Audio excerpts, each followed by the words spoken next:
Hi hello నమస్తే welcome back to our channel. నేను మీ MC. Present అంటే మనం చూసినట్టయితే పోసాని కృష్ణమూర్తి గారు రాజకీయాల్లోకి రాను, ఏ రాజకీయ సంబంధం లేదని చాలా మాటలు కొన్ని వీడియోలు రిలీజ్ అయ్యాయి. మనం చూసినట్టయితే ప్రజెంట్ ఆ విషయం గురించి మనతో మాట్లాడడానికి సీనియర్ జర్నలిస్ట్ జగదీప్ గారు ఉన్నారు. సార్ నమస్కారం సార్. సార్ మీరు నిన్న వీడియోలు చూసినట్టయితే పోసాని కృష్ణమూర్తి గారు కొన్ని విషయాలు చెప్పారు. అంటే రాజకీయానికి నాకు ఎటువంటి సంబంధం లేదు, పట్టించుకోను, మంచి ఉంటేనే దాని గురించి సపోర్ట్ చేస్తానని మాట్లాడడం జరిగింది. సార్ మీరు దాని మీద ఏం చెప్తారు? పోసాని కృష్ణమూర్తి గారు సడన్గా ఇలా మాట్లాడడంలో ఆంతర్యం ఏంటి అయి ఉంటుంది అని ఆలోచిస్తే మేబీ ఈవెన్ జగన్మోహన్ రెడ్డి గారితో సహా రెడ్ బుక్ రాజ్యాంగం నడుస్తోంది అని చెప్పుకొచ్చారు. ఎప్పుడో కాస్త భయపడుతున్నారా లేదంటే కొంచెం బాధ్యతగా నడుచుకుంటున్నారా అని అనిపిస్తుంది.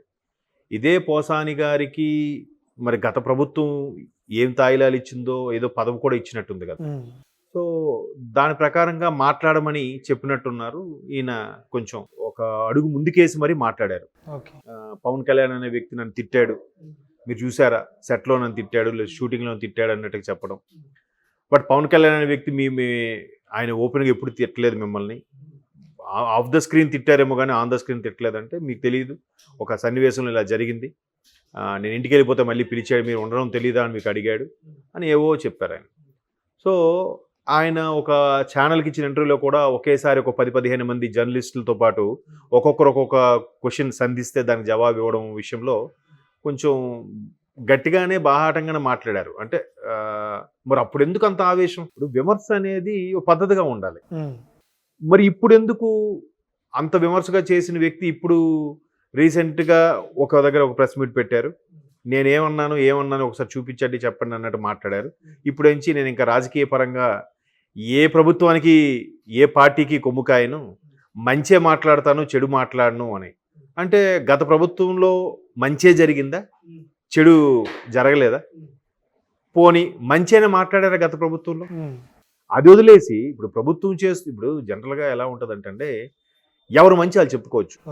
ఫర్ ఎగ్జాంపుల్ ఒక యాడ్ తీసుకోండి, లక్స్ సోపు చాలా మంచిది, హీరోయిన్లు వాడే సోపు, మా సోపు అంత ఉత్తమమైనది లేదు, చాలా సున్నితమైన చర్మం, ఇవన్నీ చెప్పచ్చు. కానీ పక్కకెళ్ళి సంతూర్ సోప్ మంచిది కాదు, గోద్రేజ్ సోప్ మంచిది కాదు, లైఫ్ బాయ్ సోప్ మంచిది కాదు అని అలా పేర్లు పెట్టి చెప్పడం తప్పు.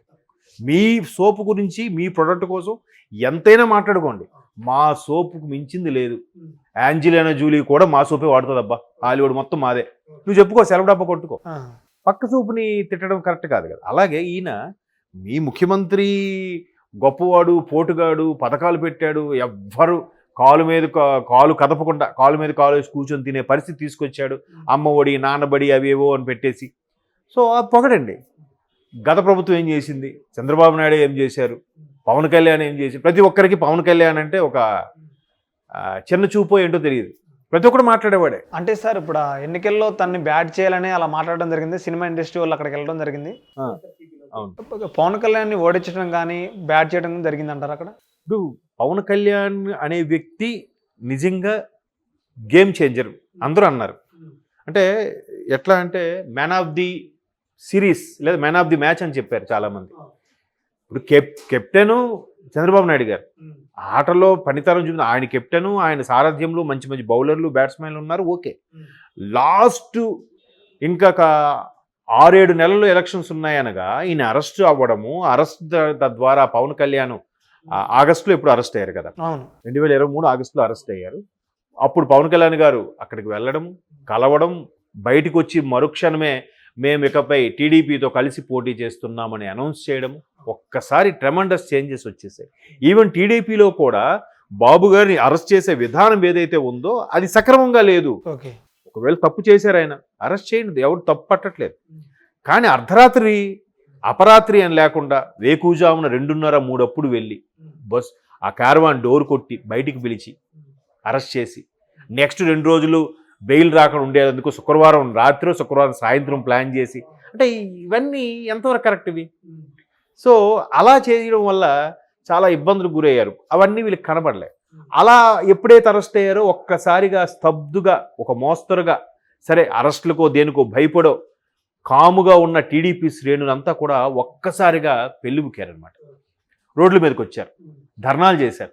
దానికి తోడు పవన్ కళ్యాణ్ గారు ఆ వెంటనే లోకేష్ గారు కూడా ఎవరు అరెస్ట్ చేయడానికి వస్తే సమన్లు వస్తే రండి బ్రదర్ కూర్చోండి, ఏ పర్పస్లో అరెస్ట్ చేస్తున్నారు చెప్పండి, కూర్చోబెట్టి టీ ఇచ్చి మొన్న చెప్పిందే కదా, మళ్ళీ కొత్తలో ఏముంది, అది కదా. భయపోయి పారిపోయి అబ్స్కాండ్ అయిపోయి అండర్ గ్రౌండ్కి వెళ్ళిపోయి అట్లా చేయట్లేదుగా. సో అలాగా ఇవన్నీ చేసినప్పుడు నాట్ ఓన్లీ పోసాని గారు, ఇప్పుడు మొన్న బోరుగడ్డ అనిల్ కానీ, ఆ బోరుగడ్డ అనిల్ ఏమన్నారు, 1 hour టైం ఉండి అబ్బా కొడుకుని ఏంటి లేపేసేది అసలు. అంటే సినిమాలో చూసే మనం కామెడీ అనుకుంటాం, ఏదో డైరెక్టర్ చెప్పాడని చేస్తున్నాడు అని. ఇక్కడ ఏ డైరెక్టర్ చెప్తే చేశాడు? వైసీపీ అనే యాజమాన్యం మేనేజ్మెంట్ చెప్తే చేశారా? పోసాని గారికి కూడా ఈయనకేదో పదవి ఇచ్చారు కదా అని చెప్పి ఊరికే అనాలి కదా. అంటే జనరల్గా చాలామంది చెప్పేది ఏంటంటే వైసీపీలో జాయిన్ అవ్వాలంటే ఫస్ట్ అర్హత ఏంటంటే చంద్రబాబు నాయుడు గారిని, పవన్ కళ్యాణ్ గారిని తిట్టాలి, ఓకే, లోకేష్ గారిని. దానికి ఒప్పుకుంటేనే వైసీపీలో సభ్యత్వం అంట. అలాగని ఎందుకంటే ఒకసారి ఒక సభలో కూడా రోజా గారు మాట్లాడుతుంటే పక్క నుంచి వచ్చి ఒక ఆయన చెప్పాడు, అమ్మ బాబు గారు గురించి తిట్టమంటున్నారు, బాబు గారు తిట్టమంటారు అని చెప్తే అప్పుడు మైక్ కూడా ముయ్యలే, ఆ వాయిస్ వచ్చేసింది, బయటకు వచ్చేసింది. సో అట్లాంటి క్వాలిఫికేషన్ ఉంటేనే వైసీపీలో తీసుకుంటారనడం, ఈయన కూడా అది మాట్లాడటం. ఏం సినిమా రేట్లు టికెట్లు తగ్గించినప్పుడు ఎందుకు పోలే, ఎందుకు మాట్లాడాలి వీళ్ళందరి తరపున? సినిమా మనుషులు కాదా మీరు? మీకు ఏదో బాధపడింది, మీకు ఏదో తొక్కేశారు అన్ని ఫీల్ అయ్యారు మీరు, ఎందుకు అసలు? మీకు ప్రభుత్వం కొమ్ము కాసింది, మీకు ప్రభుత్వం ఏదో పదవి ఇచ్చింది, దానివల్ల ఫేవర్గా మాట్లాడండి. అంటే ఎదుటి వాళ్ళ మీద కూడా బురద చల్లొచ్చు, తప్పులేదు. ఇప్పుడు జగన్మోహన్ రెడ్డి గారి మీద షర్మిల గారు విమర్శించేది ఏదైతుందో, ప్రభుత్వం పనితీరు ఇలా ఉంది, ప్రజలు ఇబ్బందులు పడుతున్నారు, ఒక ప్రాజెక్ట్ లేదు, ఒక పథకాలు ఇచ్చారు తప్ప ఒక డెవలపింగ్ లేదు అని చెప్పేలాగా ఉండాలి. కానీ అది విమర్శ. మరి ఫ్యామిలీల వైపు వెళ్ళిపోయి పిల్లలు, బిడ్డలు, అమ్మలు, అది తప్పు కదా. లోకేష్ గారిని అది అసెంబ్లీ సాక్షిగా ఎంత అవమానించారు, ఆయన పుట్టుక మీద అవమానించారు, దానికి ఏం మాట్లాడతాం?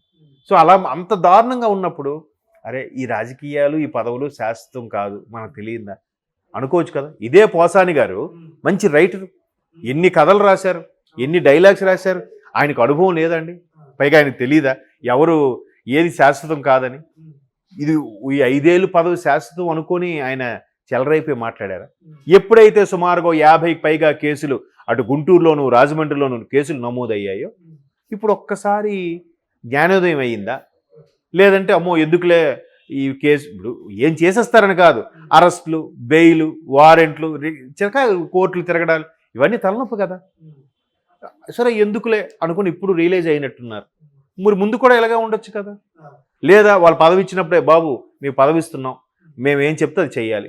ఆబ్వియస్లీ ఇప్పుడు జీతం ఇచ్చినోడు, మీ సంస్థలో మీకు జీతం ఇచ్చినోడు, బాబు నువ్వు యాంకరింగ్ చేయి, చేస్తారు, రిపోర్టింగ్ చేయి, చేస్తారు, ఇంటర్వ్యూ చేయాలి లేదా?